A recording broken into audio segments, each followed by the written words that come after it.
जम्बू फलचारुभक्षणम्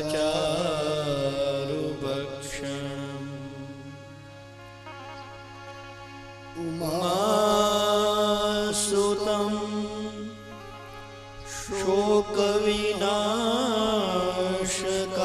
शोकविनाशकारकम्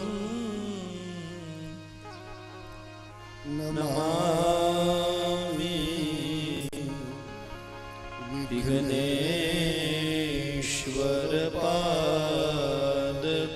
विघ्नेश्वरपादपङ्कजम्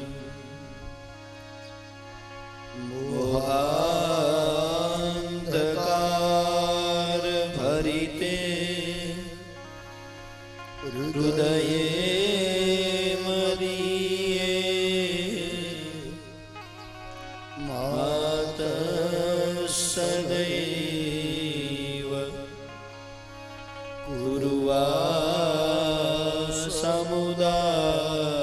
कुर्वासमुदारभावे स्वीयाखिला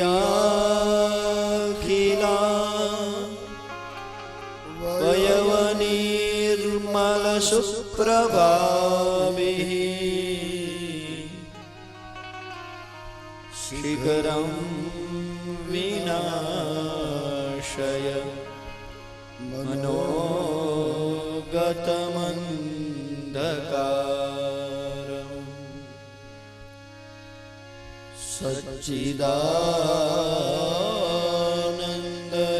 सच्चिदानन्दरूपाय विश्वोत्पत्त्यादिहेतवे तापत्रयविनाशाय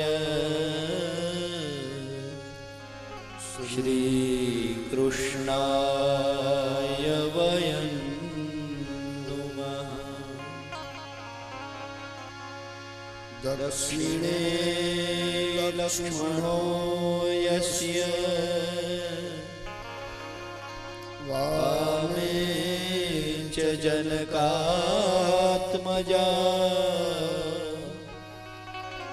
उरतो मारुतिर्यस्य तं वन्दे रघुनन्दनम्।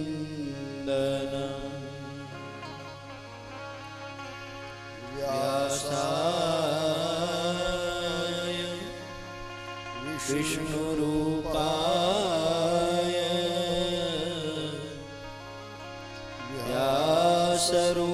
व्यासरूपाय विष्णवे नमो वै ब्रह्मनिधये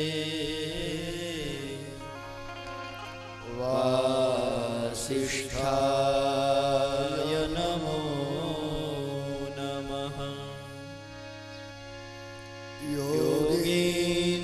योगीन्द्राय नमस्तस्मै शुकाय ब्रह्मरूपिणे संसारसर्पदष्टयो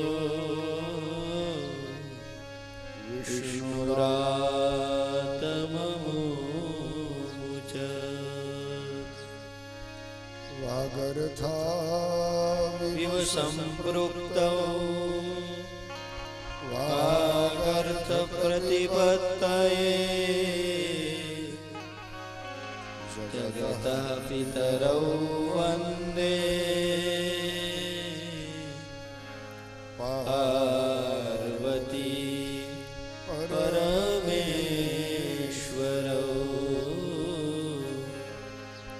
जगतः पितरौ वन्दे पार्वती परमेश्वरौ। बोलो आद्य शक्ति श्री अम्बे मात की जय। श्री रामचंद्र भगवान की जय। श्री कृष्ण चंद्र भगवान की जय। भगवान की जय। सनातन धर्म की जय।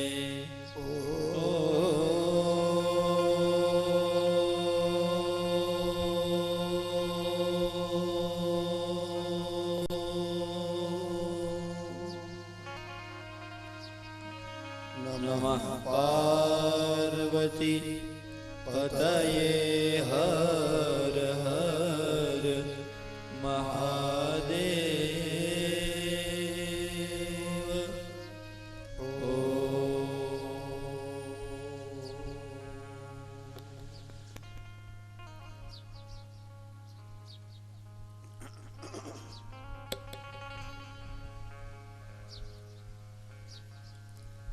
પરમાત્માની માનવ જીવનને પાવન કરનારી,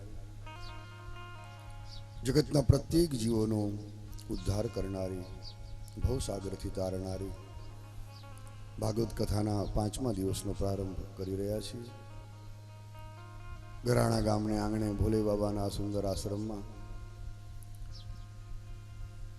આશ્રમના મહંત શ્રી નરસંગગીરી બાપુ અને અનેક અન્ય સંતોના સાનિધ્યમાં આપણે આ ભગવાનના આનંદને માણી રહ્યા છીએ. દિવસે દિવસે આપ સૌનો ભાવ વધી રહ્યો છે, એનો આનંદ. ગઈકાલે કૃષ્ણ જન્મ મહોત્સવ ખૂબ આપણે ધામધૂમથી માણ્યો, મટકી ફોડ કરી. આજે ભગવાનની જે બાલ લીલાઓ છે એને આપણે સાંભળશું. વલ્લભાચાર્ય મહારાજ લખે કે હે કનૈયા, તમારી લીલાઓ અતિ મધુર છે. ગોપી મધુરા લીલા મધુરા. પ્રભુ, તમારી ગોપીઓ પણ બહુ મીઠી છે, મધુર છે.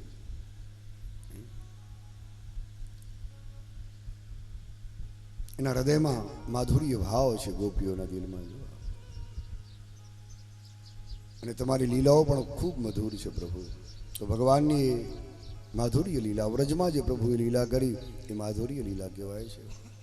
મથુરા અને દ્વારિકા પહોંચ્યા પછી ભગવાનની જે લીલાઓ થઈ એ બધી ઐશ્વર્ય લીલાઓ કહેવાય છે. ત્યાં થોડુંક ભગવાને પોતાનું ઈશ્વરપણું દેખાડ્યું છે. તે બધી જ લીલાઓને આપણે ખૂબ શાંતિથી સાંભળશું. પણ તે પહેલાં થોડીક ક્ષણ રોજની જેમ મારી માને યાદ કરી લઉં અને પછી આપણે ભગવાન માધવની મંગલમય આ કથાને સાંભળશું. પ્રેમથી બધા ગાતા રહેજો.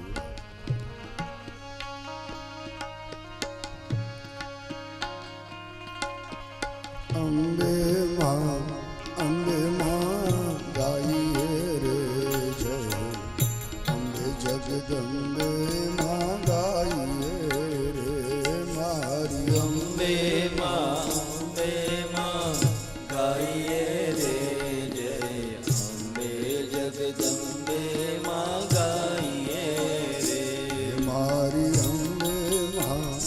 અંબે માં ગાઈએ રે જય, અંબે જગદંબે માં ગાઈએ રે મારી.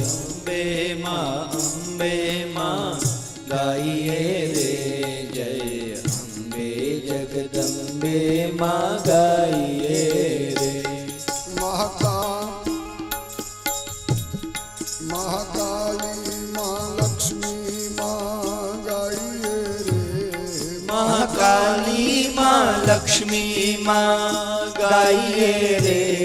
મહાકાલી માં લક્ષ્મી માં ગાઈએ રે.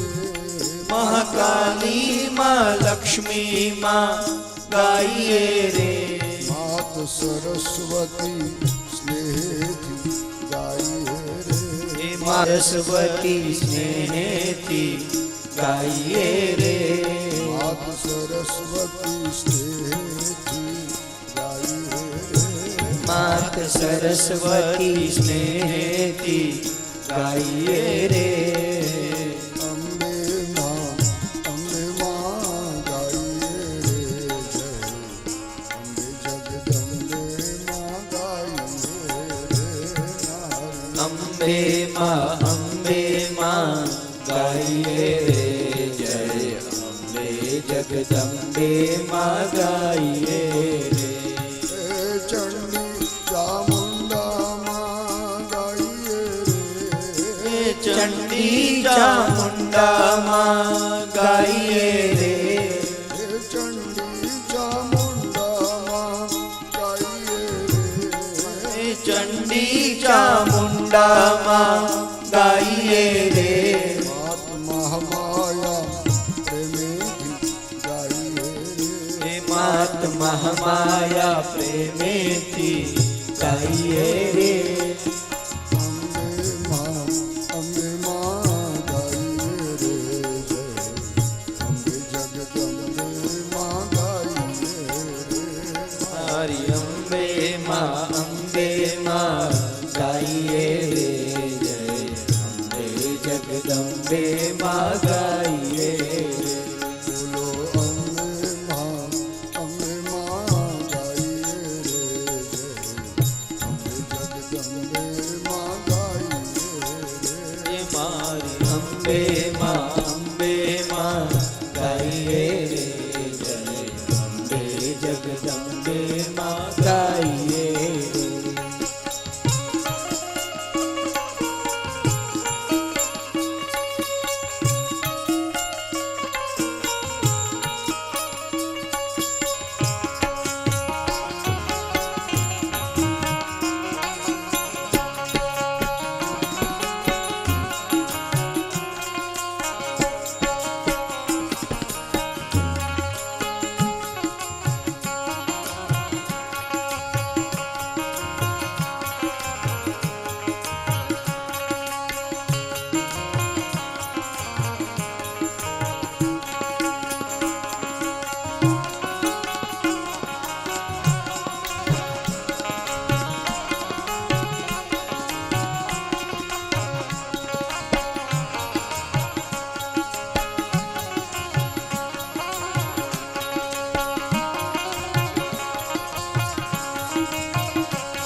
માં ગાયત્રી સાવિત્રી ગાઈએ રે ગાયત્રી સાવિત્રી ગાઈએ રે માં ગાયત્રી સાવિત્રી ગાઈએ રે માં ગાયત્રી સાવિત્રી ગાઈએ રે માત આશાપુરા આનંદે ગાઈએ રે માત આશાપુરા આનંદે ગાઈએ રે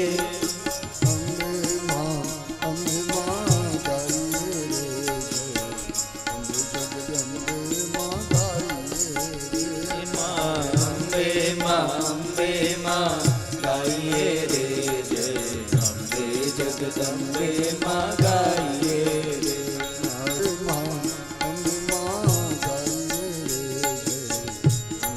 જય અંબે જગદંબે માં ગાઈએ રે મારી અંબે માં ગાઈએ રે જય અંબે જગદંબે માં ગાઈએ રે માં સીતાજી રાધાજી ગાઈએ રે માત સીતાજી રાધાજી ગાઈએ રે માં સીતાજી રાધાજી ગાઈએ રે માં સીતાજી રાધાજી ગાઈએ રે ગુણ પિતાજીના પ્રેમેથી ગાઈએ રે ગુણ પિતાજીના પ્રેમેથી ગાઈએ રે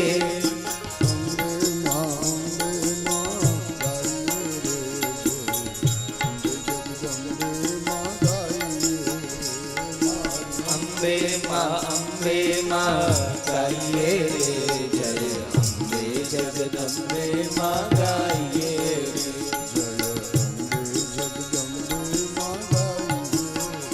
જય અંબે જગદંબે માં ગાઈએ રે જય હો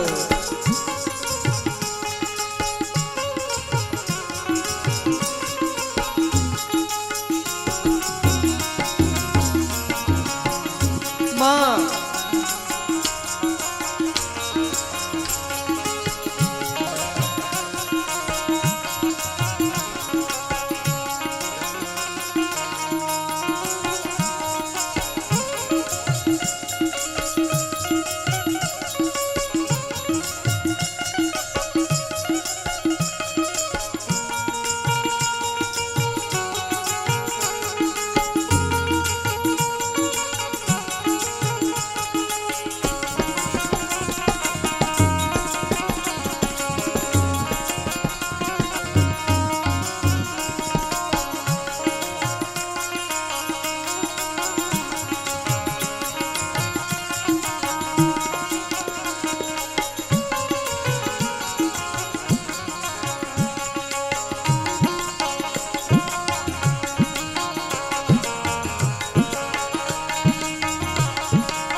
नेत्रेश्वरी सर्वेश्वरी गाइए रे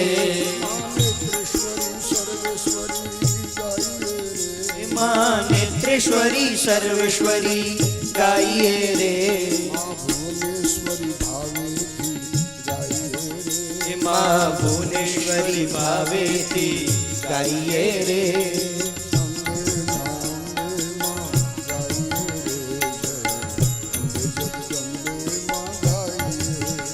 मारी अम्बे माँ गाइए रे जय अम्बे जगदम्बे माँ गाइए रे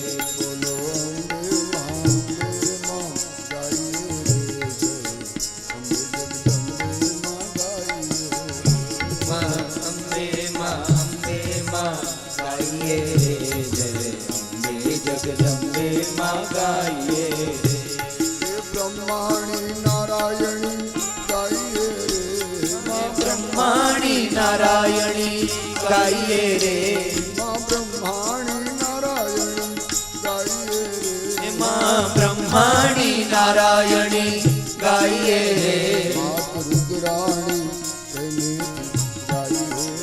मात रुद्राणी प्रेमेति गाइए रे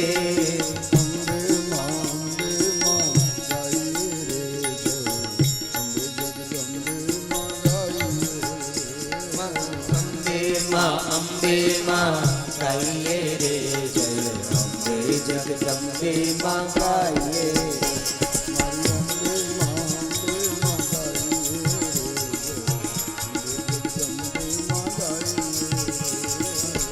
अम्बे माँ गाइए रे जय अम्बे जगदम्बे माँ गाइए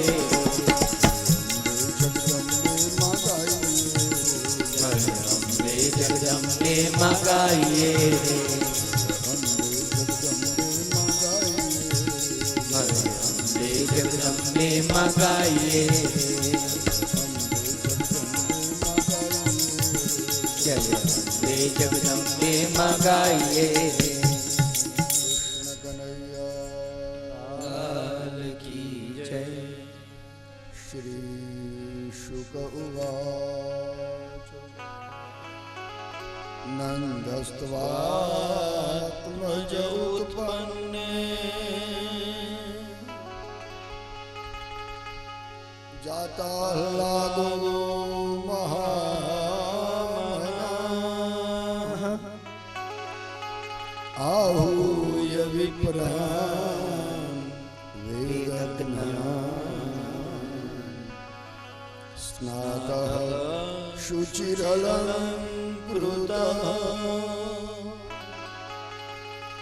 वाचयित्वा स्वस्त्ययनम् जातकर्मात्मजस्य वै कारयामास विधिवत् पितृदेवार्चनं तथा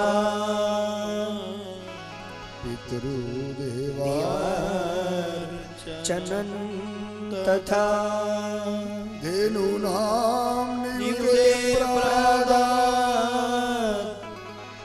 विप्रेभ्यः समलङ्कृते तिलाद्रि सप्तरत्नौघ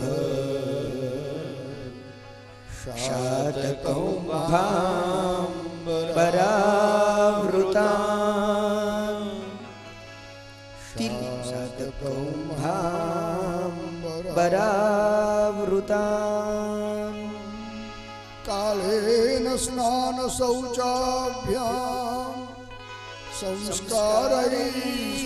संस्कारैस्तपसेज्यया शुद्धयन्ति दारैः सन्तुष्ट्या द्रव्याण्यात्मा विद्यया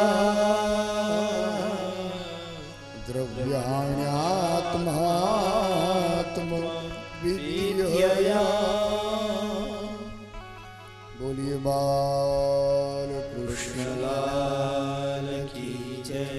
बलराम जी महाराज की जय। श्याम સુંદર જમુને महारानी जी की जय, धीश की जय। ભગવાન આનંદ કંદ સચ્ચિદાનંદ નંદ નંદન બની આજથી 5000 વર્ષ પહેલા આ ધરતીમાં પધાર્યા. કારણ કે ધરતી ઉપર એ વખતે પણ ખૂબ પાપાચાર, અત્યાચાર, વ્યભિચાર, દુરાચાર વધી ગયા છે, જેની કોઈ સીમા રહી નથી. તમે સાંભળી ગયા કે જ્યારે જ્યારે ધરતી ઉપર અતિશય પાપાચાર વધી જાય ત્યારે માં ધરતી એ પાપનો ભાર સહન નથી કરી શકતી. પુણ્યશાળી માણસો ગમે એટલા હોય આ પૃથ્વી ઉપર, માં ધરતીને એનો જરાય બોજ લાગતો નથી, કારણ કે પુણ્યશાળી છે, ધર્મ પરાયણ છે. એ કદાચ કરોડો ને અબજોની સંખ્યામાં હોય તો એમાં ધરતીને કોઈ વાંધો નથી. માં ધરતી એને અન્ન જળ બધું આપવા તૈયાર છે. પણ પાપી માણસો થોડા હોય ને તો પણ એનો ભાર બહુ લાગે આ ભૂમિને, આ ધરતીને. કારણ કે નિરંતરે ધરતી ઉપર અત્યાચાર કરતા હોય છે, અનેકના જાન લેતા હોય છે, અનેકના લોહી રેડતા હોય છે. અને એટલા જ માટે માં ધરતી એ બોજને સહન નથી કરી શકતી. આપણા સંતો કહે કે જ્યારે જ્યારે આવા અત્યાચારી માણસો, પાપાચારી માણસો ગુજરી જાય ત્યારે માં ધરતી ખૂબ રાજી થાય છે. આગળ આવશે કથા 10મા સ્કંદના ઉત્તરાર્ધમાં કે ભગવાને જ્યારે ભૌમાસુરને માર્યો, નરકાસુર, ભૌમાસુર, એણે 16,100 રાજકુમારીઓને પકડી પકડીને જેલમાં પૂરી છે. જ્યાં જ્યાં કુમારિકાઓનું રૂપ જોયું, આ રૂપનો શિકારી હતો આ રાક્ષસ, પૂજારી નહોતો. 16,100 કન્યાઓને ઉપાડી ઉપાડીને જેલમાં પૂરી, કારણ કે એક પણ કન્યાએ એની ઈચ્છા પૂર્ણ કરી નથી.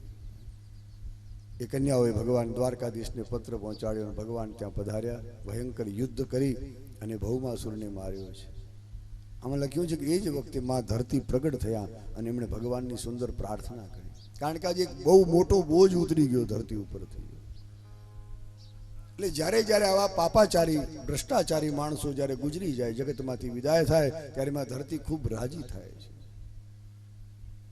ભલે એનો રાજીપો, એની ખુશી, એની પ્રસન્નતા આપણે નથી જાણી શકતા, પણ માં પૃથ્વી બહુ રાજી થાય કે સારું થયું, ભલે ગુજરી ગયો, સાવ નકામો હતો, કોઈને ઉપયોગી થયો નથી, કોઈની સેવા એણે કરી નથી, લાખોને એણે સતાવ્યા છે, કેટલા એના લોહી પીધા છે.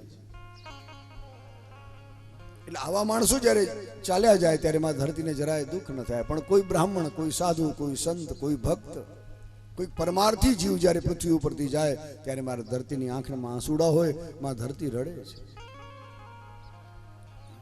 પુણ્યશાળી માણસો જાય ત્યારે માં ધરતી રુદન કરે છે કે હજી આ 5-25 વર્ષ બેઠો હોત ને તો કેટલું બધું પુણ્ય કરત, બીજાના હાથે પણ કરાવત. તો 5000 વર્ષ પહેલા ધરતી ઉપર ખૂબ પાપનો ભાર વધ્યો. ગઈકાલે આપણે સાંજના સાંભળ્યું કે માં ધરતી દેવલોકમાં ગઈ, ગાયનું રૂપ લઈને. દેવતાઓ બ્રહ્મલોકમાં, બ્રહ્મા શિવલોકમાં, બધાએ ભેગા મળી ક્ષીર સિંધુના તટ પર આવી ભગવાનની વૈદિક મંત્રો દ્વારા, પુરુષ સૂક્ત દ્વારા સ્તુતિ કરી અને દેવતાઓની સ્તુતિને ધ્યાનમાં લઈ ભગવાન આજ વસુદેવને ત્યાં પ્રગટ થયા. જેલમાં જન્મ્યા ભગવાન. તમે જો જગદીશ્વર છે, 14 બ્રહ્માંડના એ સ્વામી હોવા છતાં એમનો જન્મ કોઈ મોટા મહેલમાં નથી થયો, જેલમાં થયો છે. આપણને નવાઈ લાગે, આશ્ચર્ય થાય એવી આ ઘટના છે. હજી 14 ભુવનના માલિક છે ભગવાન, છતાં એમનો જન્મ કોઈ મહેલમાં નહીં, જેલમાં થાય છે. આપણા ભક્ત કવિઓ લખે છે કે જેલમાં જન્મ્યો રાજા કંસ તારો વેરી. હે કંસ, જેલમાં જન્મ્યો રાજા કંસ તારો વેરી, કંસ તારો વેરી સાચા સંતોનો ઝવેરી. આજ જેલમાં જન્મ્યો રાજા કંસ તારો વેરી. એટલા માટે જ ગીતામાં ભગવાન કહે કે મારો જન્મ પણ દિવ્ય છે, મારું કર્મ પણ દિવ્ય છે. એને જે જાણી લે એને ફરી ક્યારે આ જગતમાં નવો જન્મ નથી લેવો પડતો. જેલમાં જન્મ્યા ભગવાન.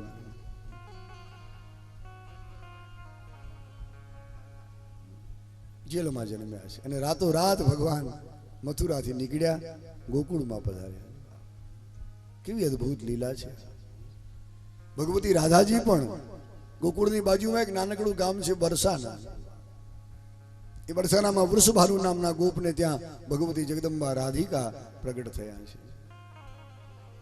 રાધાજી ત્યાં પધાર્યા છે. ગોલોકમાં નિવાસ કરનારા બંને પરમ તત્વ શ્રી કૃષ્ણ ભગવતી રાધા આ બંને ગોલોકને છોડી અને આપણા ભૂલોકમાં આવ્યા છે. ભગવાન પધાર્યા આવી જ્યારે ખબર પડી ત્યારે બાબા નંદને અને તમામ વ્રજવાસીઓને અતિશય આનંદ થયો છે. નંદ સ્વાત્મજ ઉત્પન્ને જાતા આહ્લાદો મહામના. અતિશય આહ્લાદ થયો, અતિશય આનંદ થયો, કારણ કે આજ પરમાનંદ પધાર્યા છે. સંતો એનો આધ્યાત્મિક અર્થ બતાવે કે આપણો દેહ એ જ ગોકુળિયું છે. આ શરીર માનવ દેહ એ જ ગોકુળિયું ગામ છે. કારણ કે ગોકુળમાં લાખો ગાયો હતી એટલા માટે ગામનું નામ ગોકુળ. ગો એટલે ગાય, પણ ગો શબ્દનો બીજો અર્થ ઇન્દ્રિયો પણ થાય છે. આ શરીરમાં અનેક ઇન્દ્રિયો છે, પંચ જ્ઞાનેન્દ્રિયો છે, પંચ કર્મેન્દ્રિયો છે, એટલા માટે આપણું શરીર એ જ ગોકુળ છે. તો હવે પ્રશ્ન એ થાય કે કનૈયો કોણ છે? તો કે આ દેહમાં રહેલો આત્મા એ જ કૃષ્ણ છે. ભગવાન કૃષ્ણ આપણાથી જરાય દૂર નથી, અતિશય નજીક છે. પણ ઘણીવાર એવું બને છે કે નજીકના તત્વને જ આપણે જિંદગી પર ઓળખી શકતા નથી. આજનો માણસ આખી દુનિયાને ઓળખતો થયો, કારણ કે ઘર ઘરમાં ટીવી આવી ગયા, કોમ્પ્યુટર આવી ગયા, ઇન્ટરનેટનો જમાનો છે આજ. એટલે આજનો માણસ આખી દુનિયાને ઓળખતો થયો ઇન્ટરનેટના માધ્યમથી. પણ જે બહુ નજીકનું તત્વ છે પરમાત્મા, એને જ આપણે ભૂલી ગયા. દેહ એ જ ગોકુળ છે અને અંદર રહેલો આત્મા એ જ કૃષ્ણ છે. ગીતાજીના 10મા અધ્યાયમાં પોતે બોલ્યા છે કે અહમ આત્મા ગુડાકેશ સર્વભૂતાશય સ્થિત અહમ આદિશ્ચ મધ્યંચ ભૂતાનામ અંત એવ છે. હે અર્જુન, એક શરીર એવું નથી કે જેમાં હું આત્મ સ્વરૂપે બિરાજતો ન હું. જો ભગવાનની આ વાણી છે. યોગેશ્વર કૃષ્ણ બોલ્યા ગીતામાં,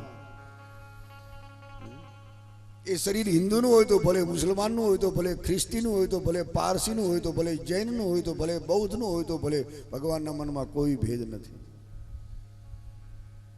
પ્રત્યેક શરીરમાં ભગવાન આત્મ સ્વરૂપે બેઠા છે. જે નિત્ય તત્વ છે, સનાતન તત્વ છે, શાશ્વત તત્વ છે, કાયમ રહેનારું તત્વ છે, આત્મ તત્વ.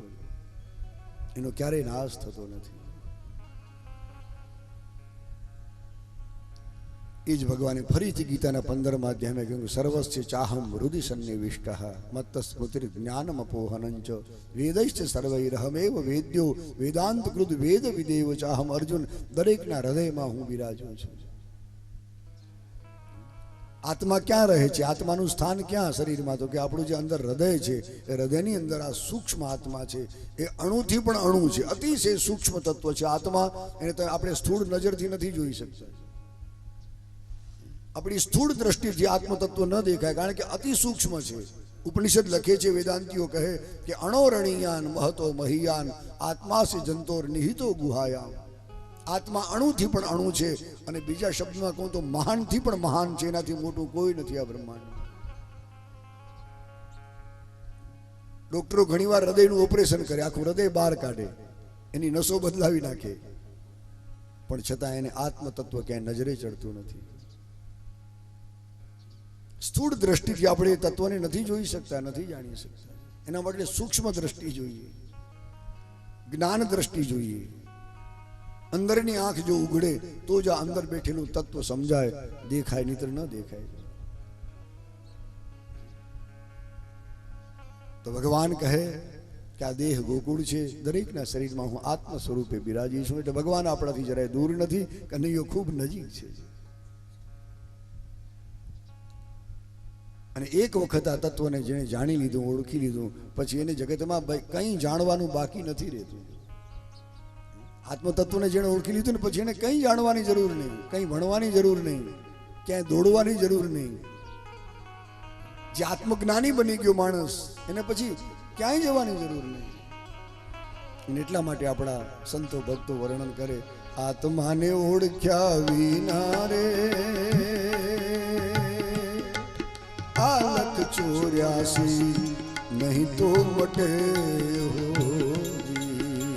આત્માને ઓળખ્યા વિના રે આ લખ 84 નહીં તો મટે. એવી ભ્રમણાને ભાંગ્યા વિના રે આ ભવના ફેરા નહીં તો ટળે. ભાગ્યા વિના રે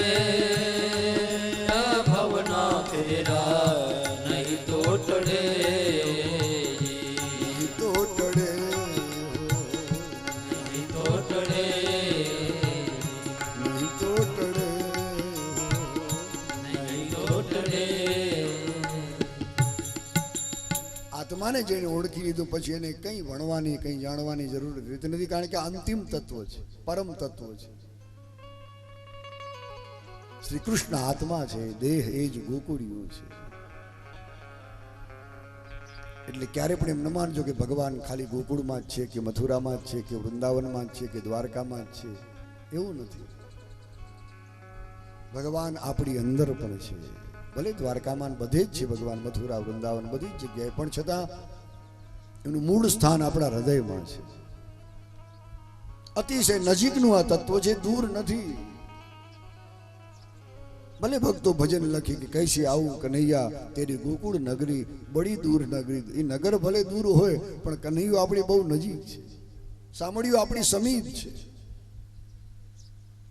બસ એને ઓળખીએ, અને એની ઓળખ આ ભાગવતમાં આપી છે કે કૃષ્ણ કોણ છે, કેવું તત્વ છે. આ એની ઓળખાણ ભગવાન વ્યાસ, ભગવાન સુખદેવજી મહારાજ આપણને કરાવે છે.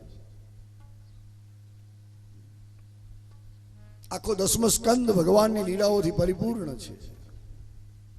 તો બાબા નંદને વ્રજવાસીનો અતિશય આનંદ થયો છે.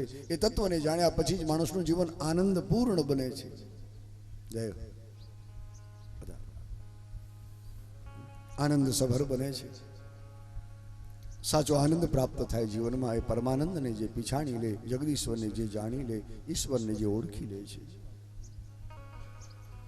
તો બાબા નંદને જ્યારે ખબર પડી કે મારે ત્યાં લાલો આવ્યો છે, બહુ રાજી થયા છે. અતિશય આહલાદ થયો હૃદયમાં.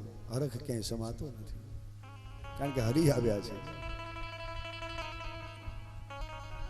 આપણને પણ કેટલું કાલ સાંજે તમે જુઓ, આખો મંડપ છલો ભરેલો ભક્તોથી. જ્યાં ભગવાનની પાલકી આવી બધા ઊભા થઈ ગયા, અમુક જ બેઠેલા. ગુવાડિયા સુંદર મજાનો રાસ રમ્યા. જો આહિર યુવાનો એક જ વેશમાં બહુ સરસ રાસ, બહુ આનંદ થયો. અને ટોપલામાં સુંડલામાં બેઠેલો કનૈયો બહુ મજાનો હતો, વાંસળી લઈને બેઠેલો. તો આજ પણ જ્યારે જ્યારે કથામાં ભગવાન પ્રગટે ત્યારે આટલો આનંદ થતો હોય તો ભક્તો વિચાર કરો કે એ વખતે કેટલો આનંદ થયો હશે. એની કલ્પના કોણ કરી શકે ભાઈ? આજથી 5000 વર્ષ પહેલા જ્યારે ખરેખર ભગવાન પ્રગટ થયા હશે ત્યારે એ આનંદ કેવો હશે, એનું વર્ણન કોણ કરી શકે? અતિશય આનંદ થયો બધાને, કારણ કે પરમાનંદ પધાર્યા છે. બાબા નંદે એ જ વખતે બ્રાહ્મણોને બોલાવ્યા છે. આહુય વિપરાન વેદજ્ઞાન, ભૂદેવોને બોલાવ્યા છે. બહુવચનનો પ્રયોગ કર્યો છે. સંખ્યા નથી લખી કે એ ભૂદેવો 100 હતા કે 1000 હતા, એ કોઈ સંખ્યા નથી આપી ભાગવતમાં. એ બ્રાહ્મણ બધા કેવા છે તો કે વેદને જાણનારા છે, વેદ જ્ઞાન.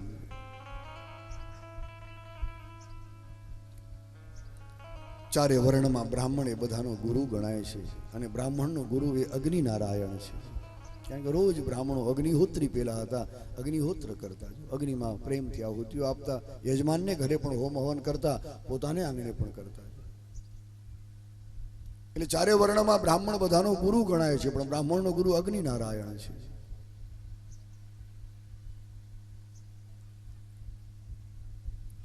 નંદ બાબા ભલે ગામડામાં રહે છે, આહિર કુળમાં જન્મ્યા છે, છતાં એમની સમજ ઘણી ઊંચી છે. પુત્ર જન્મ થયો છે સમાચાર મળતા જ એમણે હજારો બ્રાહ્મણોને બોલાવ્યા છે. બધા વેદ પાઠી બ્રાહ્મણો છે, અભણ બ્રાહ્મણ નથી, અજ્ઞાની નથી. 4 વેદો જે ભણ્યા છે આવા વેદજ્ઞ બ્રાહ્મણોને બોલાવ્યા છે. બ્રાહ્મણ એ ધરતીનો દેવતા ગણાય છે. ભલે આપણે માનીએ ન માનીએ બીજી વાત છે, પણ એ પૃથ્વીનો દેવ છે, ભૂદેવ કહેવાય. ભૂ એટલે ધરતી, એનો આ દેવ છે. સ્વર્ગના દેવોને હજી મેન તમે ક્યાં જોયા છે? ખાલી પુરાણોમાં વાંચીને રાજી થઈએ, પણ બ્રહ્મલોકમાં રહેનાર કે કૈલાસ કે વૈકુંઠમાં રહેનાર કે સ્વર્ગમાં રહેનાર દેવોને આપણે જોયા નથી. પણ આ તો હરતા ફરતા પ્રત્યક્ષ દેવતાઓ છે.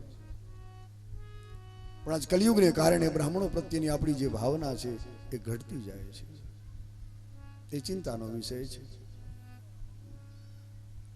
ખરેખર નંદ બાવાને અભિનંદન દેવા પડે કે ગામડામાં રહે છે છતાં એમનો ભાવ કેટલો ઊંચો છે. એમણે એ જ વખતે હજારો ભૂદેવોને બોલાવ્યા, પોતે સ્નાન કર્યું, પવિત્ર થયા છે, અને બાળકના જાતકર્મ સંસ્કાર કરાવ્યા છે. સ્વસ્તિ પુણ્ય વાચન વંચાવ્યું છે, જાતકર્મ સંસ્કાર કર્યા. આપણે ત્યાં 16 સંસ્કારો બતાવ્યા છે આપણા ધર્મશાસ્ત્રમાં. બાળકનો જન્મ થાય તે પહેલા જન્મ દેનારી જનેતા ઉપર સંસ્કારની શરૂઆત થઈ જાય છે. કન્યા પરણીને જાય એટલે ગર્ભાધાન સંસ્કાર થાય, એ ગર્ભ 3 મહિનાનો થાય એટલે પુંસવન નામના સંસ્કાર થાય, એ ગર્ભ 6 અથવા 8 મહિનાનો થાય ત્યારે સીમંત નામના સંસ્કાર થાય. 3 સંસ્કાર તો બાળકના જન્મ પહેલા થાય, અને જેવો જન્મે એટલે તરત જ જાતકર્મ સંસ્કાર થાય છે. એ જનેતાના ઉદરમાં રહેલો હોય, ઓરથી વીંટળાયેલો હોય, ભલે એને ગરમ પાણીથી નવડાવે, શુદ્ધ કરે, છતાં સાચી શુદ્ધિ તો આવા સંસ્કારોથી થાય છે. 16 સંસ્કાર આપણા ધર્મશાસ્ત્રોમાં બતાવ્યા છે. નંદ બાબા બધી વાત જાણે છે, શાસ્ત્રોને એ માને છે, અને એટલા માટે એમણે વિદ્વાન બ્રાહ્મણોને બોલાવ્યા છે. સ્નાન કર્યું, પવિત્ર થયા, બાળકના જાતકર્મ સંસ્કાર કર્યા, પુણ્યાવાચન. એટલું જ નહીં, વિધિપૂર્વક દેવતાઓ અને પિતૃઓની પૂજા કરી છે. તારયામાસ વિધિવત પિતૃ દેવાર્ચનં તથા. 2 જાતના કર્મ છે, દેવ કર્મ અને પિતૃ કર્મ. નંદ બાબાએ આ બંને કર્મ કર્યા છે. દેવ કર્મ કરવાથી પૂજા પાઠ હોમ હવન આ બધા દેવ કર્મ કહેવાય છે. શ્રાદ્ધ તર્પણ પિંડદાન બ્રહ્મભોજન આ બધા પિતૃ કર્મ કહેવાય છે. આ 2 જાતના કર્મ જે નરનારી કરશે એ સંસારમાં ખૂબ સુખી થશે. પણ આ ધીમે ધીમે આ બધું છૂટવા લાગ્યું છે, ભૂલાવા લાગ્યું છે. આજ કેટલા એવા માણસો થયા છે કે શ્રાદ્ધ તર્પણ બ્રહ્મભોજન વગેરેમાં નથી માનતા. કેટલાક એકલ પેટા બન્યા છે, પોતાનું પેટ ભરાય પછી બીજાના પેટની ક્યારે પરવા જ કરતા નથી, ખાલી પટારા જ ભર્યા કરે જિંદગીભર, મરે ત્યાં સુધી. જો આવા અભાગી માણસો થયા છે આ દુનિયામાં. દુર્ભાગી આ જીવ છે કે પોતાનું પેટ ભરાણું એટલે બસ પૂરું થઈ ગયું. પિતૃઓને રાજી કરવા બ્રાહ્મણોને જમાડવા પડે, બ્રહ્મ ભોજન કરાવવું પડે, તર્પણ કરવું પડે, પિંડદાન કરવું પડે, શ્રાદ્ધ કરવું પડે. પણ અમુક લોકો આ તમામ વિધિઓને નથી જાણી શક્યા, એટલા માટે એની નિંદા કરતા હોય છે. એમાં એમનો દોષ નથી, પણ એ જાણી શક્યા નથી, સમજી શક્યા નથી કે આ વિધિઓમાં કેટલી શક્તિ છે. આપણા ગ્રંથોમાં જે કંઈ લખી ગયા આપણા મહાપુરુષો એ આપણા કલ્યાણ માટે લખ્યું છે. એમને કોઈ સ્વાર્થ નહોતો. ઝાડના પાંદડાથી પેટ ભરી અને આ પુરાણો એમણે લખ્યા છે. જંગલમાં બેસી ઝૂંપડીઓમાં અને આ પુરાણો લખાણા છે. કોઈ 7 માળની હવેલીમાં બેસી મેવા મિષ્ટાન આરોગી નથી લખાણા. એટલે પુરાણોમાં કે શાસ્ત્રોમાં જે કંઈ વાત કરી છે એ બધી જ સાચી છે, આપણા હિત માટે છે. પણ છતાં અમુક લોકો જે અજ્ઞાની જીવો છે એ નથી માનતા કે આ પૂજાની શું જરૂર, હોમ હવનની શું જરૂર, શ્રાદ્ધની શું જરૂર. ભાઈ બધાની જરૂર છે, તારી જરૂર નથી. તું ઉપડી જા તો સારું. આવા માણસોને કહું છું જે અજ્ઞાની જીવો છે. આપણા ધર્મશાસ્ત્રોની, આપણી વિધિઓની જે નિંદા કરે છે એની આ વાત છે કે ભાઈ જરૂર બધાની છે, તારી નથી. આપણા જ દેશમાં રહીને, આપણું જ અન્ન ખાઈને, આપણા જ જે સિદ્ધાંતો છે પ્રાચીન, એને કેટલાય માણસો આ તોડી રહ્યા છે, છિન્ન ભિન્ન કરી રહ્યા છે. એ ખરેખર દુઃખનો વિષય છે. રહે છે આપણા જ દેશમાં, ખાય છે આપણા દેશનું, અને આપણા જ જે સાચા સિદ્ધાંતો છે એને તોડી રહ્યા છે કે આ બધું ખોટું છે, આ બંધ કરો. એટલે આ બધું ખોટું, તું જ સાચો, એમ કેમ બને? વ્યાસ ભગવાનની વાણી પૂર્ણ સત્ય છે, એમાં કોઈ સ્વાર્થ નથી. કેવલ આપણા કલ્યાણ માટે આ બધું લખાયું છે. એટલે દેવ કર્મ અને પિતૃ કર્મ, આ 2 કર્મ દરેકે કરવા જોઈએ. જે નરનારિયા કરશે એ આ સંસારમાં બધી રીતે સુખી થશે. એને સમાજમાં સન્માન મળશે, એને સંતાન મળશે, એને ધન મળશે, એને જ્ઞાન મળશે, અંતે એને ભગવાન પણ મળશે. આ 2 કર્મ ક્યારે છોડવા નહીં. નંદ બાબાને ખરેખર વંદન કરવાની ઈચ્છા થાય કે એમણે વેદપાઠી બ્રાહ્મણોને બોલાવી આ 2 કર્મ કરાવ્યા છે. કારયામાસ વિધિવત પિતૃ દેવાર્ચનં તથા. દેવ કર્મ અને પિતૃ કર્મ 2 કર્યા નંદ બાબે, પાછા વિધિપૂર્વક કર્યા છે. વિધિથી કોઈ પણ કાર્ય તમે કરો તો તમને સિદ્ધિ મળે. વિધિ વગરનું કોઈ કાર્ય સફળ થતું નથી. એટલે જ વિદ્વાન બ્રાહ્મણોને આપણે માનથી, પ્રેમથી પૂજન કરીને બોલાવવા જોઈએ. આગળ આવશે કે ભગવાન દ્વારકાધીશે પણ બ્રાહ્મણોના ચરણ પખાડ્યા છે. પાંડવોના રાજસુ યજ્ઞમાં ભગવાન શ્રી કૃષ્ણે ભૂદેવોના પગ ધોયા અને એઠા પતરાવડા ઉપાડ્યા છે.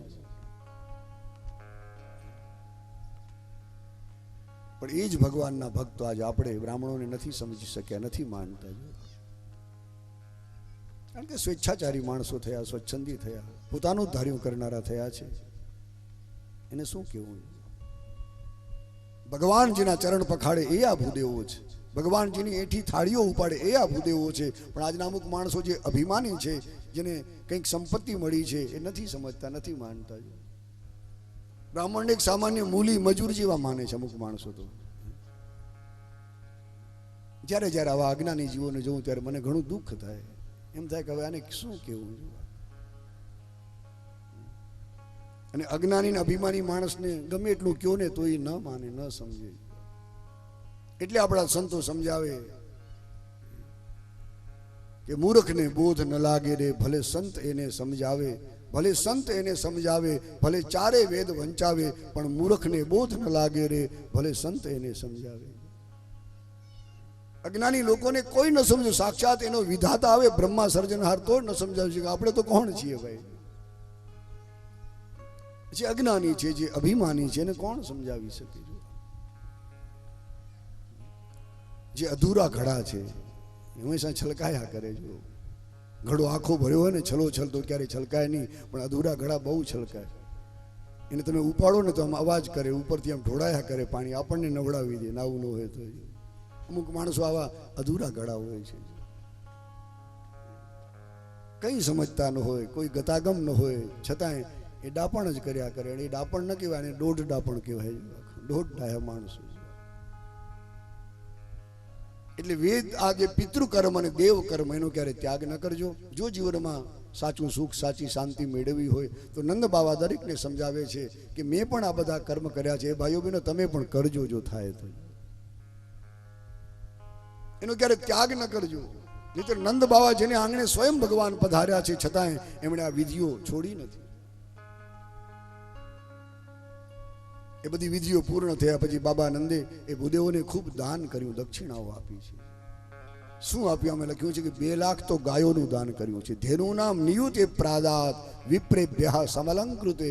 એ પધારેલા વિપ્રોને ભૂદેવોને બાબા નંદે 2 લાખ ગાયો દાનમાં દીધી છે. તમને નવાઈ લાગશે કે 2 લાખ ગાયોનું જેણે દાન કર્યું હશે, નંદ બાવા પાસે કેટલી ગાયો હશે? પણ એક ગુજરાતી ભક્ત કવિ લખે કે 9 લાખ ધેનું નંદ ઘર દૂજે. નંદ બાવા બહુ મોટા સામંત હતા, 9 લાખ ગાયોના માલિક હતા એ.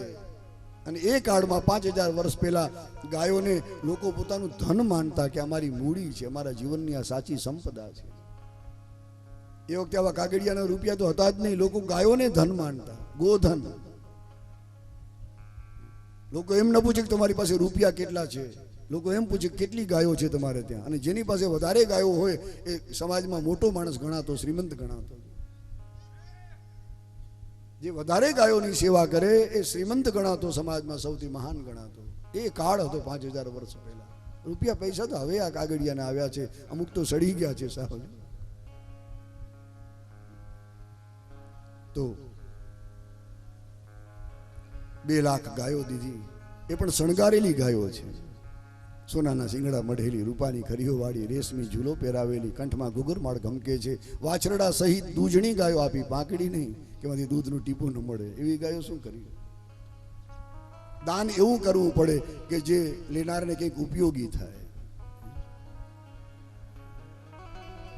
દૂધણી ગાયો વાછરડા સહિત આપી છે. એટલે આપણા ભક્ત કવિ પણ લખે છે, નંદ દાન દેતા ભાત ભાત નંદ દાન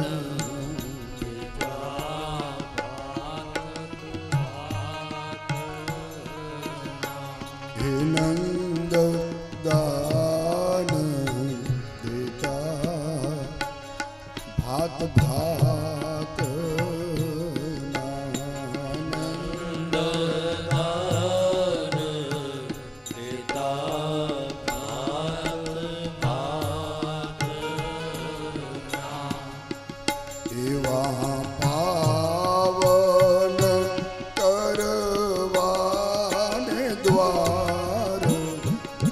પધાર્યા કીર્તાર ઘેલું રે ગોકુળી. એવા પાવન કરવાન દ્વાર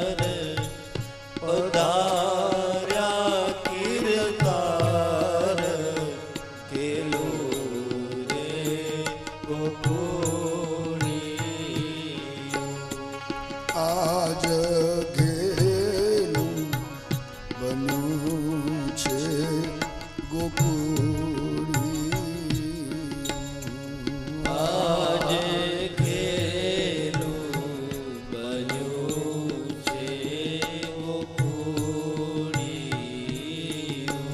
હે પ્રગટ્યા નંદને ઘેર કુમાર આનંદ અપાર ખેલું રે ગોકુળી.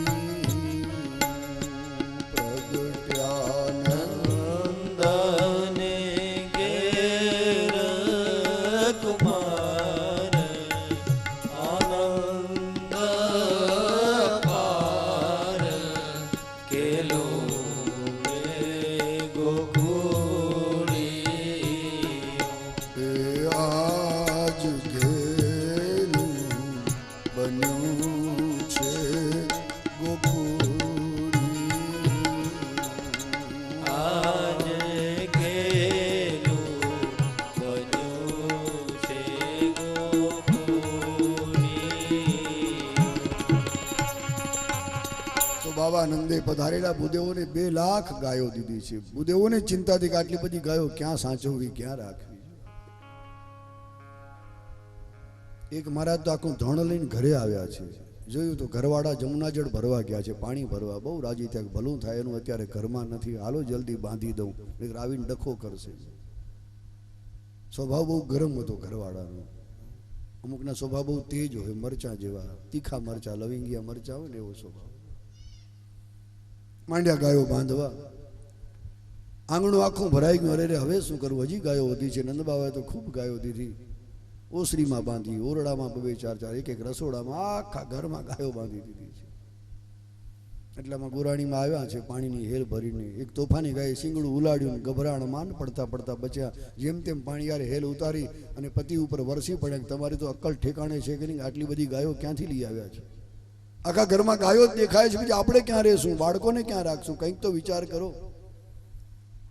મહારાજ સમજાવ, તું ગરમ ન થા, તારો સ્વભાવ થોડો ઠંડો રાખ. તું રોજ જમુના જળ ભરવા જાય છે, જમુનાજીનું જળ તો કેટલું ઠંડુ, કેટલું શીતળ, તારો સ્વભાવ કેમ ઠંડો થતો નથી? તને ખબર છે બાબા નંદને ત્યાં લાલાનો જન્મ થયો છે. મારા જેવા હજારો ભૂદેવોને બોલાવી એમણે લાખો ગાયો આપી છે. આ ક્યાંથી હરણ કરીને ઉપાડી નથી લાવ્યો, બાબા નંદે દાનમાં દીધી છે. પત્ની ખીજાણા છે ગોરાણીમાં. બાબા નંદ તો બહુ ઉદાર છે, દાતાર છે, એ તો આપે, પણ તમારામાં તો સમજણ હોય છે ને, આટલી બધી ક્યાં રાખશું આપણે? મહારાજ સમજાવે છે પત્નીને, તું ગરમ ન થા, આ બધી આપણે નથી રાખવાની, તો અડધી તારા બાપુજીને ત્યાં તારા પિયરમાં પહોંચાડવાની છે. અને ખુશ થઈ ગયા. બહુ સારું કર્યું તમે, જો જિંદગીમાં પહેલી વાર તમે બુદ્ધિશાળીનું કામ કર્યું છે. કારણ કે બહેનોને પિયર બહુ વાલું લાગી. પિયરની વાત આવી નથી કે ફૂલાણા નથી, બહુ રાજી થાય. અડધી તારા બાપુજીને ત્યાં મોકલાવી દેશું, એ પણ દૂધ ને ઘી ને ભલે ખાય. આટલી બધી આપણે શું કરવી છે? જો કે આવું ક્યાંય ભાગવતમાં નથી, પણ સંતો વિનોદમાં વર્ણન કરતા હોય છે. પણ 2 લાખ ગાયો દીધી એનું વર્ણન તો કર્યું છે. રામાયણમાં તમે વાંચો, જ્યારે સીતારામના લગ્ન થયા ને, દશરથજીએ 4 લાખ ગાયો બ્રાહ્મણોને દાનમાં દીધી, એવું લખ્યું છે. રામચરિતમાનસમાં તુલસી લખે કે 4 ભાઈઓના લગ્ન થયા. દશરથજી મહાન રાજા હતા, એમણે 4 લચ્છ બળધેનુ મગાવી, 4 લાખ ગાયો મગાવી અને ભૂદેવોને અર્પણ કરી છે. બાબા નંદે આના સિવાય પણ ઘણું ઘણું આપ્યું છે. આમાં લખ્યું છે કે 7 મોટા મોટા તલના ડુંગર બનાવ્યા પોતાના ફળિયામાં, અને તલના ઢગલામાં 5000 વર્ષ પહેલાનું સાચું નાણું, હીરા રત્ન સોના મોરો બધું છુપાવી ભૂદેવને કહ્યું કે બધું તમે લઈ જાઓ, બસ આશીર્વાદ આપો, આ બધું તમારી કૃપાથી મળ્યું છે, તમારું છે. તિલાદ્રીન સપ્તરત્ન ઉઘ શાત કૌભાંબરાવૃતા. અન્નદાન કર્યું, સુવર્ણદાન કર્યું, ગૌદાન કર્યું. દાનના ઘણા પ્રકાર આપણે ત્યાં 10 પ્રકારનું દાન બતાવ્યું છે ધર્મશાસ્ત્રોમાં. 10 દાન. તો બાબા નંદે આ રીતે ખૂબ સુંદર દાન કર્યું છે ને તમે આગળ સાંભળી ગયા કે ધનના 3 જ રસ્તા છે, દાન, ભોગ અને નાશ. ચોથો કોઈ રસ્તો જ નથી. જે માણસ નથી દાન કરતો, નથી પોતે ભોગવતો, એના ધનનો નાશ થઈ જાય છે, એ બીજાના હાથમાં હાલ્યું જાય છે. એક બાપાએ બહુ જૂના જમાનાની વાત છે, એ વખતે આપણા કચ્છમાં ચાંદીની કોરીઓ સોનાના પાંચિયા હતા. બહુ પાંચિયા ભેગા કર્યા સોનાના, પણ પછી વિચાર કરે કે ઘરમાં કોઈ સારી તિજોરી નથી, બેંકો તો એ વખતે હતી જ નહીં, હવે આ રાખવા ક્યાં, એટલે મોટું બધું એક માટલું ભર્યું છે અને જઈને ખેતરમાં દાટી આવ્યો. ઘરમાં કોઈ સારી તિજોરી હતી નહીં. એક ઝાડ નીચે ખાડો કરી એ માટલું દાટી ઢાંકણી ઢાંકી ઉપર ડાળીઓ પાથરીને પાછી આમ ધૂળ પાથરી દીધી, કોઈને ખબર ન પડે. એક પૈસો એમાંથી વાપરે નહીં, ન પોતે ખાય ન કોઈને ખવડાવે. બહુ કંજૂસ માણસ, અતિશય લોભી. એ રોજ સવારે 5 વાગે એટલે લોટો ભરીને જાય, એટલે બીજાને એમ થાય કે આ સવાર પડ્યું છે એટલે જંગલમાં જતા હશે. પડી જાય ઓલા પૈસા જોવા માટે. એ પોતાના ખેતરમાં આવી ખાડો ખોલી માટલામાંથી બધું ખાલી કરીને ગણી જુએ કે આમાંથી કોઈ 5-25 લઈ તો નથી ગયો ને, અને પાછું ઢાંકી દેતું એમને. રોડનો નિયમ થઈ ગયો. એક ગઠિયો જોઈ ગયો ગામનો કે આ બાપો રોજ 5 વાગે આ લોટો ભરીને ક્યાં જાય છે. એ લપાતો છુપાતો પાછળ ગયો ને એક ઝાડ પાછળ સંતાઈને જોઈ લીધું કે આ બાપાએ આખું માટલું દાટ્યું છે સોનાના પાંચિયા. એ બાપાને ઘર ભેગો થવા દો, આજે આપણો મેળ પડી ગયો. અને કંજૂસ બાપો બધું ગણી માટલું પાછું ઢાંકીને જ્યાં ઘર ભેડો થયો આ ગઠિયો આવ્યો, આખું માટલું ખાલી કરી અંદર પથરા ભરી દીધા. સોનાના પાંચિયાની ફાંટ ભરીને લઈ ગયો અને અંદર પથ્થર ભરી પાછું એમને ખાડો ઢાંકી દીધો. બીજા દિવસે સવાર પડ્યો, રોડના નિયમ પ્રમાણે આ લોભી બાપો નીકળ્યો છે, પોતાના ખેતરમાં આવ્યો. એ ઝાડા ઝાંખરા દૂર કરીને જ્યાં માટલું કાઢીને ખાલી કરે ત્યાં તો અંદર પથરા નીકળે છે. બહુ દુઃખી થયો છે. પથ્થર લઈને માંડ્યો માથામાં મારવા, કરે રે હું લૂંટાઈ ગયો, મારું બધું જ ધન કોક, જિંદગી ભર મેં જે ભેગું કરેલું બધું કોક ગઠિયો લઈ ગયો. અચાનક એક સંત નીકળ્યા, બાપાને સમજાવ્યું તમે કેમ રડો છો? તો અરે જિંદગી ભરની કમાણી લૂંટાઈ ગઈ મારી, આમાં સોનાના પાંચિયા હતા, કોઈક પથરા ભરી ગયો, બધા જ પાંચિયા લઈ ગયું. હવે રડું નહીં તો શું કરું? સંત સમજાવ્યું ભાઈ આમાંથી તમે કંઈ વાપર્યું ખરું ધર્મને માટે, કોઈ દિન દુઃખી? તો કે નહીં. તે પ્રેમથી ખાધું? તો કે નહીં. તો પછી પથરામાં પૈસામાં શું ફરક છે ભાઈ? ન તે તારા પેટમાં નાખ્યું, ન બીજાના પેટની કોઈ દી પરવા કરી. સંત સમજાવીને એને ઘરે પહોંચાડે છે. પણ જિંદગીભર આ બાપો પસ્તાણો કે આના કરતાં તો આવા કોઈ ધર્મ ક્ષેત્રમાં ધર્મસ્થાનમાં ભગવાનને નામે કંઈ વાપર્યું હોત ને તો ખરેખર મારું કલ્યાણ થાત, મારી પેઢીઓ તરી જાય. એટલે ધનના 3 જ રસ્તા છે, ચોથો કોઈ માર્ગ જ નથી. દાન, ભોગ અને નાશ. એટલા માટે આપણા આચાર્યો લખે કે દાતવ્યમ ભોક્તવ્યમ સતી વિભવે સંગ્રહો ન કર્તવ્ય. દાતવ્યમ દાન કરો, ભોગતવ્યમ તમે પણ ભોગવજો, એની ના નથી, અને નહીતર હાથમાં નહીં આવે. મધમાખીનો દાખલો આપ્યો છે. મધમાખી અનેક ફૂલ પર બેસી બેસી એનો રસ ચૂસી અને મધ પૂડો બનાવે. એ મધ એમાં ભેગું કરે, ન પોતે ખાય ન બીજાને ખવડાવે. પરિણામ શું આવે તમે જાણો છો. કોઈક આવી નીચે ધુવાડા કરી મધમાખીઓને ઉડાડી કેટલી બિચારી મરી જાય, અને બધું જ મધ એ ઘર ભેગું કરે છે. એટલે દાનનો ખૂબ મહિમા. બાબા નંદ આ બધી વાતો જાણે છે, અને એટલા જ માટે એમણે 2 લાખ ગાયોનું દાન કર્યું. 7 તલના ઢગલા કરી એમાં સાચું નાણું સોનાના સિક્કા વગેરે રાખી ઉદયને કહ્યું કે બધું તમે લઈ જાઓ. આ છે બાબા નંદની ઉદારતા. એટલા માટે સુખદેવજીએ નંદ બાબા માટે એક શબ્દનો પ્રયોગ કર્યો છે કે નંદ બાબા મહામના છે, એનું મન બહુ મોટું છે, દિલ બહુ ઉદાર છે, અને જેનું મન મોટું હોય ને ત્યાં જ મનમોહન પધારે. ભગવાન બધાને આંગણે ન જાય. નહીં તો તમે જુઓ લાખો કરોડો લોકો હોય છે દુનિયામાં, પણ એ વખતે પણ ઘણા લોકો હતા, પણ છતાં ભગવાન બાબા નંદને ત્યાં જ પધાર્યાનું કારણ કે એમનું મન બહુ મોટું છે. જેનું મન મોટું હશે ભગવાન મનમોહન ત્યાં પધારશે. મકાન તો ઘણાના મોટા હોય છે, અમુક માણસોના મન બહુ છોટા હોય છે, ટૂંકા હોય છે. મકાન ઘણા મોટા કે તમે જોવા જાઓ ને તો ફરી ફરીને થાકી જાઓ. નીચે ઉતારે ને ઉપર ચડાવે ને હજી છત ઉપર ચડો ને આપણે થાકી જાય કે બાપા હવે તો રેવા દે, હવે આ પગ પાણી થઈ ગયા છે. મકાન ઘણાના મોટા હોય, પણ આ યુગના પ્રભાવથી માણસોનું મન ટૂંકું થતું જાય છે, દિલમાં સંકુચિતતા આવતી જાય છે. એટલે મકાન મોટાય મોટો માણસ નહીં. ભાગવત લખે કે જેનું મન મોટું એ મોટો માણસ કહેવાય છે, એ મહાન છે. બાબાનંદ મહામના છે. સુખદેવજી મહારાજ આ શબ્દ પ્રયોગ કરે છે, જાતા હલ્લાદો મહામના.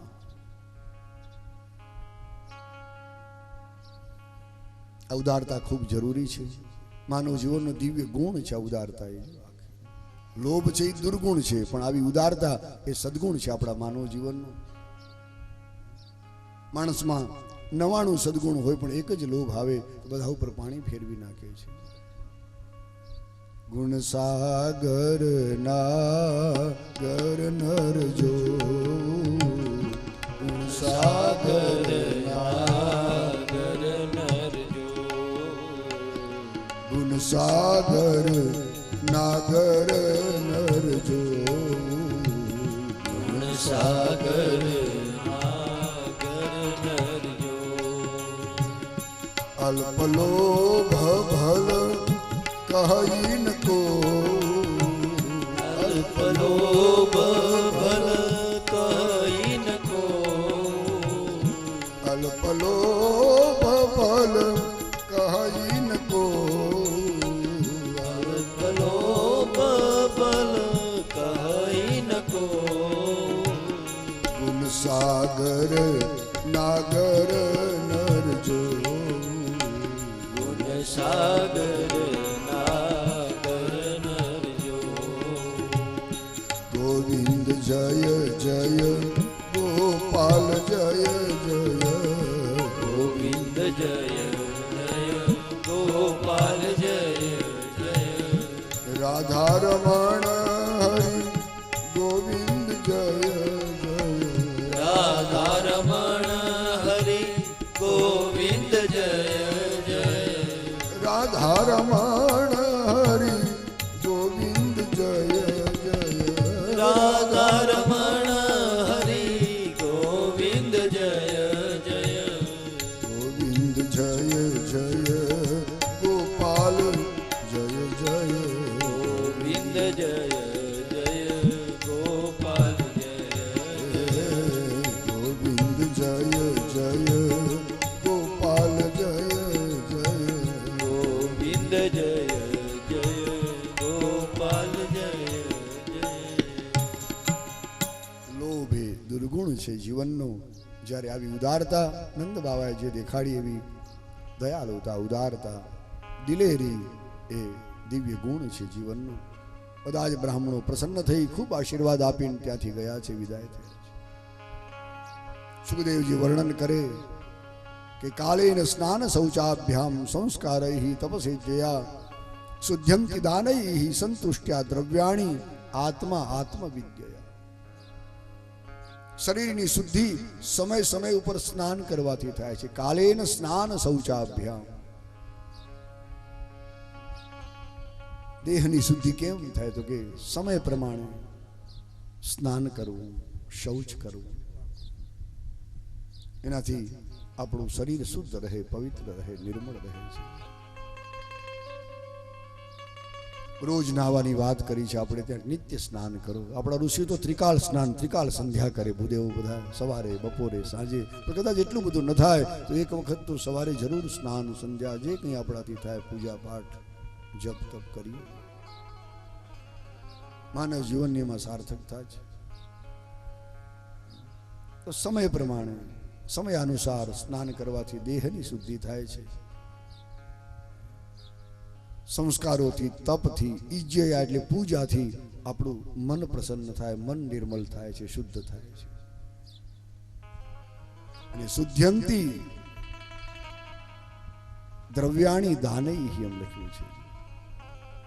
દાનની શુદ્ધિ, અરે દ્રવ્યની શુદ્ધિ એ દાનથી થાય છે. આપણને જે કંઈ દ્રવ્ય મળ્યું, ધન મળ્યું છે, એની શુદ્ધિ દાન દ્વારા થાય છે. એ ધનને ધોવાથી શુદ્ધિ ન થાય. બસ દાન કરો, ધર્મ માટે વાપરો. કોઈ દીનહીન હોય એને અર્પણ કરો. એનાથી આપણું દ્રવ્ય શુદ્ધ થાય. ને શુદ્ધ થયેલું એ ધન, એ સંપત્તિ કદાચ થોડી હશે તો પણ ઘણું સુખ આપશે.